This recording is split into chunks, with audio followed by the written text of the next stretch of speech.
Okay, hopefully everyone can hear me. I do need to read you the instructions for this morning. It is my duty to advise you of your constitutional rights, and these instructions are important, so please listen carefully. Under the Constitution of the United States and the state of Ohio, persons charged with the commission of an offense are guaranteed certain basic rights, which are as follows. You have the right to know and understand the charges placed against you. You have the right to a speedy trial.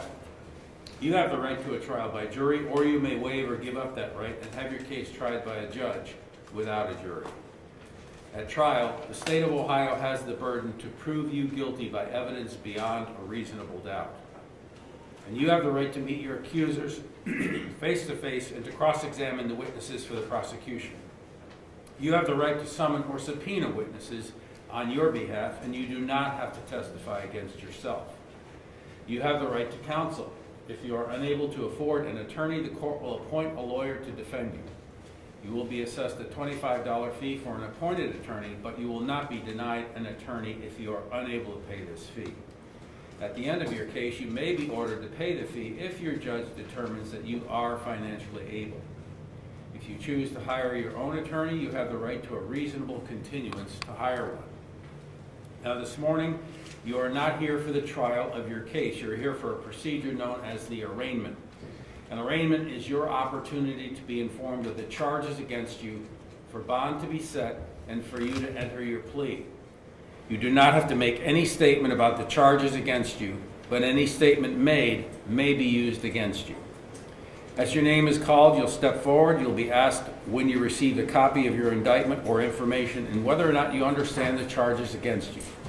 By law, you do have 24 hours before you must respond to the indictment or information, and if it has been less than 24 hours since you received a copy of your indictment or information, but you wish to be arraigned this morning anyway, you may waive the 24 hours notice, and we will complete your arraignment this morning. And if your case is going forward by information, I will ask your attorney to place on the record that they discussed with you waiving the presentment of your case to the grand jury. And you will be asked if you understand the charges against you, if you knowingly and willingly sign the waiver, if you consent that the charges proceed by information instead of by indictment, and if you wish to continue to be arraigned by waiving the 24-hour notice and reading of the information.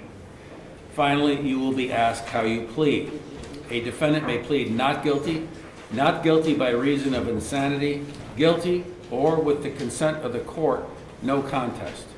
If you want to plead guilty and you do not have a lawyer, the court will assign counsel for you so that you may have a full understanding of your constitutional rights. And your case will be assigned to a judge whether you plead guilty or not guilty. If you refuse to plead, the court will enter a not guilty plea on your behalf.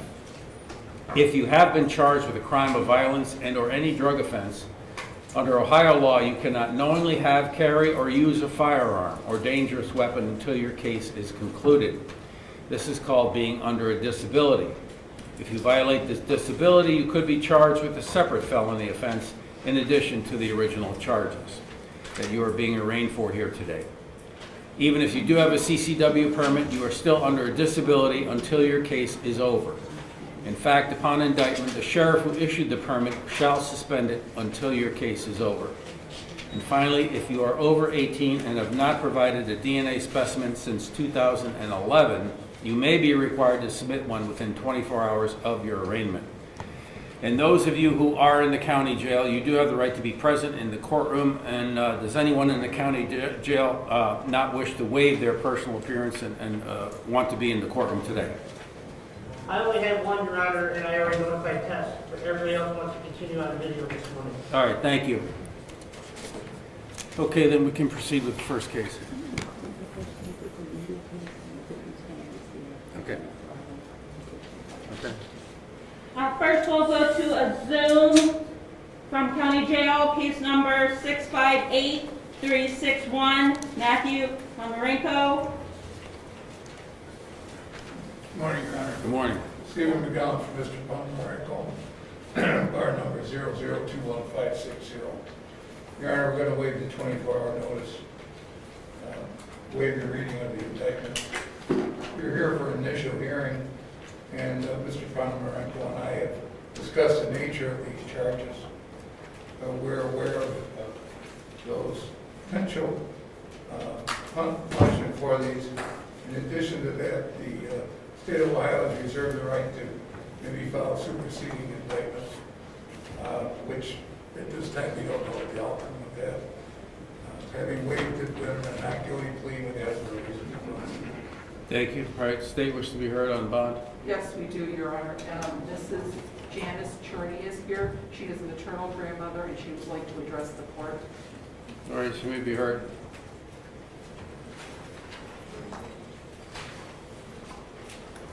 My name is Janice Cherney. I'm the grandmother of Jess Pomerenko. My daughter is the mother of Jess Pomerenko. At this time, we are requesting no bond from them. Thank you, ma'am. Okay. This case will be assigned to the docket of Judge Michael Russo. Mr. McGowan is representing Mr. Pomerenko. And the bond is set, the original bond is being continued in this case. That's a $5 million cash surety or property bond. And first pretrial then with Judge Russo will be on Tuesday, April 20th at 9 a.m. in courtroom 17C. Thank you, Your Honor. Thank you. Your Honor.